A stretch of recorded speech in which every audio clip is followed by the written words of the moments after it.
was trapped between dimensions, I somehow became a magnet for these loose portals. I can be here, or here, or here, before you could blink.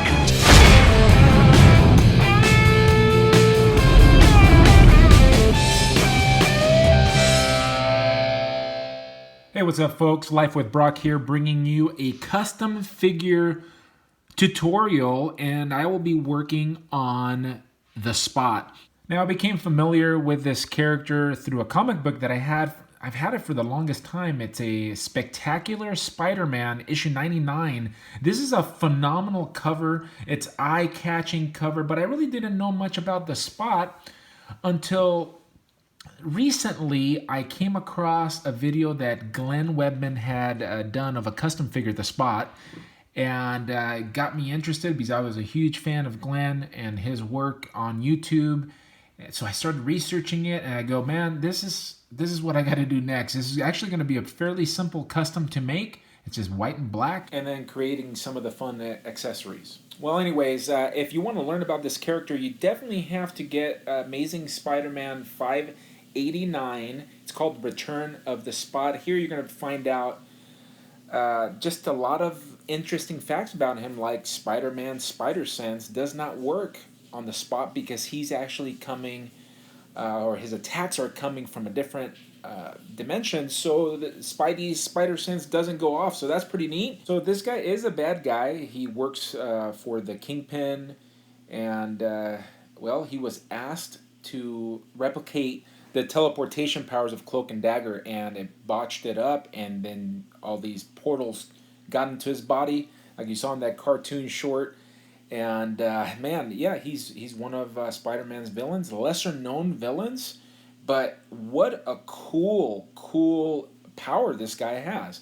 Well, here I am. I'm going to work on the Bullseye body.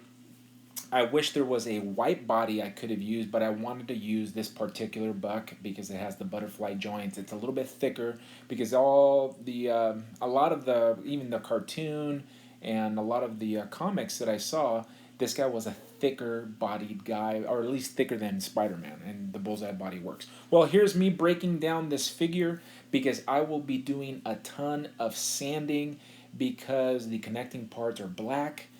And, well, shoot, I'm going to be painting white. So here I am. Anytime that you use Dremel, guys, if you're new to customizing, even if you're old to customizing, make sure you put your safety goggles. You do not want to lose an eyeball just because you're working on a custom figure. And here's one of the first times that I'm using a felt wheel. Did I mispronounce that? A felt wheel. Sorry, English isn't my first language. And it works pretty well. What I'm doing here, I'm going to crack the torso open in a couple different spots because I want to separate the upper body from the lower body and that abdomen piece as well. Because as you're going to see here, I'm going to add a magnet. I'm just drilling to fit and gluing it in. I used a little bit of epoxy to strengthen the hold.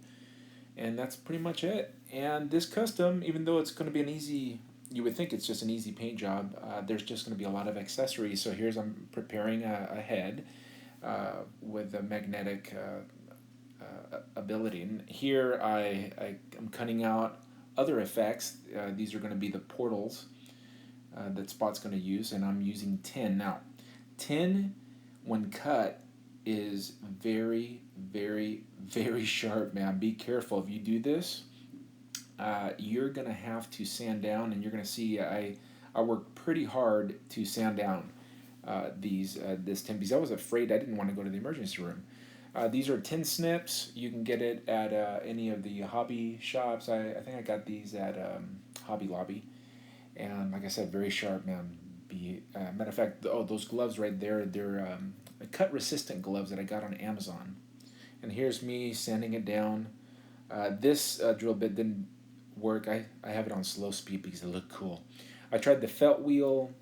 It didn't really get the job done either. The one that really worked in just cutting the sharpness, pun intended, is the one that looks like a Brillo pad. It's like a steel wheel. And yeah, man, it did the job. There weren't any sharp edges. You're just trying to remove those little bits that can shred you up. Now I'm on to the priming stage. I had trouble priming the bullseye body. I probably should have used gray first instead of using white because I had to do so many different layers, and because it just wasn't covering it. And that's just from lack of experience. I haven't painted in white very often, and yeah, so learn from my mistakes. I would go gray next time. Here's just me testing the magnets. I probably could have used a stronger magnet for those, but that's what I had. But you're going to see here the one in the face works just fine. Again, it could be a little bit tighter, but it really does the job. I think they're 3 millimeters and 6 millimeter magnets. You can get them on Amazon. There was another company that I bought magnets from, and I covered it in one of my live streams. You should go and check it out. I can't remember the name of the company right now offhand. My wife loves me, so she's helping me with. As you'll see what she's helping me with in a little bit. So then I'm off to the painting stage. As with anything, you want to lay the paint down in thin layers, and this is just me trying to get the right shape. Obviously, I wasn't going to be stenciling any of this. This is just all the spots that I'm going to be doing is going to be done by freehand. And this was the first thing I started painting.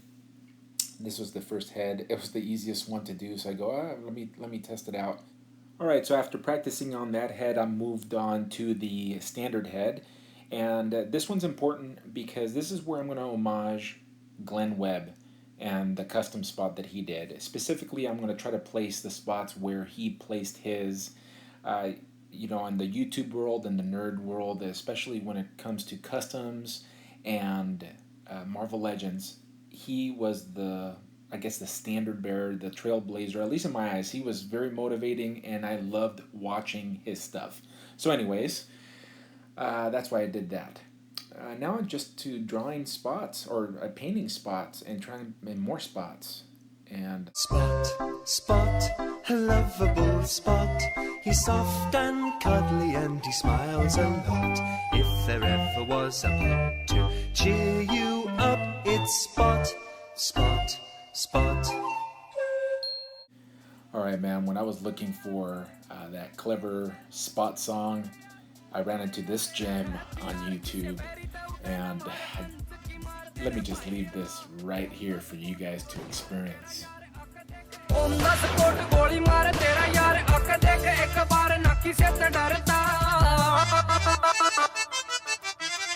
Where you at, pounds 978? Dog?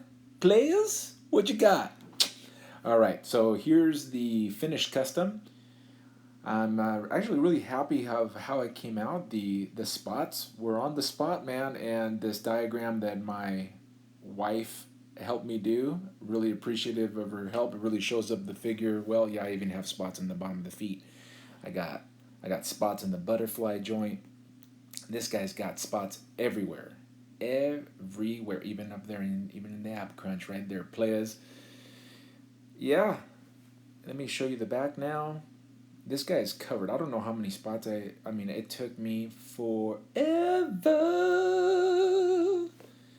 Like I said, he's got spots everywhere, man. Random places, different sizes. They're not like perfect circles. I'm not that good, players. But even the outline of some of these circles, they're not like full. But I see him as kinetic because the spots on his body, he can move them. Here's one of the effects.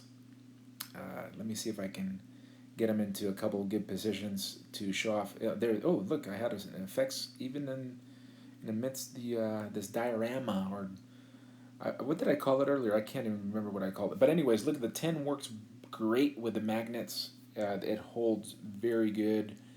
At the very end, I'm going to take a couple snapshots. Actually, at the beginning of the video, you saw some of the snapshots that I was able to get. This character would be great for ACBA. I don't do ACBA, but you guys that are into ACBA, this has to be in your wheelhouse, man. You got to get this custom done, or maybe Hasbro will release it and in the future. Here, let's take a look at the variant head. This is gonna, and I have a couple hints. Come on, player, get it right. That magnet, I wish it was a little bit stronger. If I would do it again, I would definitely put the hand in the right place. But I would put stronger magnets just for that waist, just to secure it a little bit more. These are Spider-Man hands that I've repurposed for the Spot. And there he is, man, looking good. Let's get him into that comic book pose, or at least as close to it as I can.